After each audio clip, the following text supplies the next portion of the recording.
মুর্দাবাদ অমিত শাহ পদত্যাগ করো অমিত শাহ হায় হায়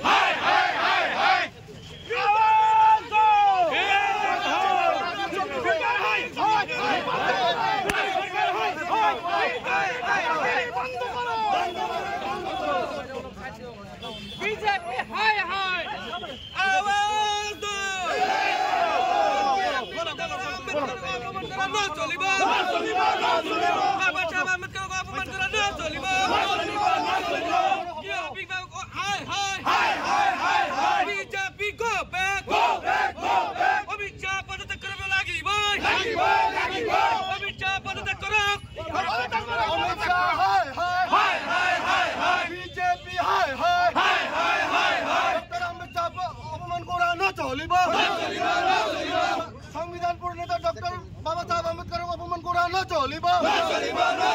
গৃহ বিভাগ হায় হায় অমিত শাহ পদত্যাগ করো Amit Shah মুর্দাবাদ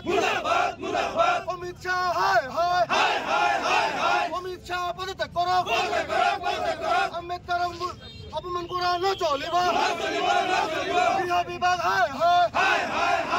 We want justice. সংবিধান নির্মাতা ডক্টর বাবা সাহেব আম্বেদকর অপমান করা না চলিব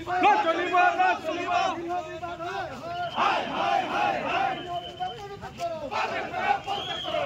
পৃথিবী সরকার হায়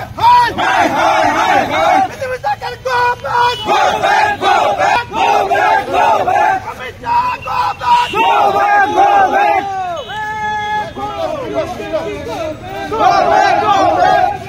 অমিত শাহ পদত্যাগ করো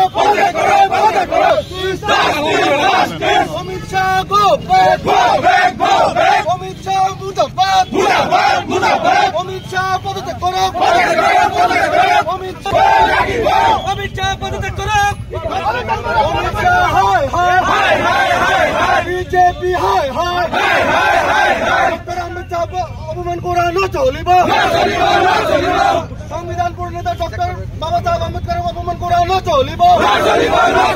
গৃহ বিভাগ হায় অমিত শাহ পদত্যাগ করো অমিত শাহ মুর্দাবাদ অমিত শাহ হায় আজি আমি ধুবুৰী জিলা যুৱ কংগ্ৰেছৰ উদ্যোগত আমাৰ বিলাসীপাৰা প্ৰতিমা পাণ্ডে বৰুৱা প্ৰেক্ষাগৃহৰ পৰা বিলাসীপাৰা গান্ধী চৌক হৈ আকৌ ইয়ালৈ আহিলোঁ আমি। আপোনালোকে দেখিছে ইতিমধ্যে যোৱা কেইদিন আগত লোকসভাৰ মাজমজিয়াত গৃহমন্ত্ৰী অমিত শ্বাহ ডাঙৰীয়াই যিভাৱে আমাৰ দেশৰ সংবিধান প্ৰণেতা যিজনৰ সংবিধানৰ শপত খাই এখেতসকলে লোকসভাত প্ৰৱেশ কৰে সেইজন ব্যক্তিক যি হাৰে অপমান কৰিলে যিভাৱে অপমান কৰিছে তাৰ প্ৰতিবাদত আমি আজি ধুবুৰী জিলা যুৱ কংগ্ৰেছে গৃহমন্ত্ৰী অমিত শ্বাহ ডাঙৰীয়াৰ পদত্যাগ বিচাৰি এক প্ৰতিবাদী সমদল পালন কৰিলোঁ ইতিমধ্যে। গতিকে আমি আপোনালোকৰ মাধ্যমে আমি এটা কথা ক'ব বিচাৰিছোঁ বিজেপি চৰকাৰখনক, আপোনালোকে যেতিয়াৰ পৰাই এই চৰকাৰ গঠন কৰিছে তেতিয়াৰ পৰাই আমাৰ সংবিধান প্ৰণেতা ডক্টৰ বাবা সাহেব ভীমৰাও আম্বেদকাৰ ডাঙৰীয়াক আপোনালোকে যিভাৱে অপমান কৰি আছে, বিদেশত গ'লে তাক নমস্কাৰ কৰে আৰু নিজৰ দেশত তাক বহুতভাৱে বিভিন্ন ধৰণে তাক অপমান কৰে। গতিকে আমি এনেকুৱা কাৰ্য এনেকুৱা কাম যাতে ভৱিষ্যতে নকৰে তাৰ বাবে আজি আমি চকিয়াই দিছোঁ আৰু গৃহমন্ত্ৰী যাতে অতি সোনকালে পদত্যাগ কৰে তাৰ বাবে আজি আমি আপোনালোকৰ জৰিয়তে দাবী জনাইছোঁ।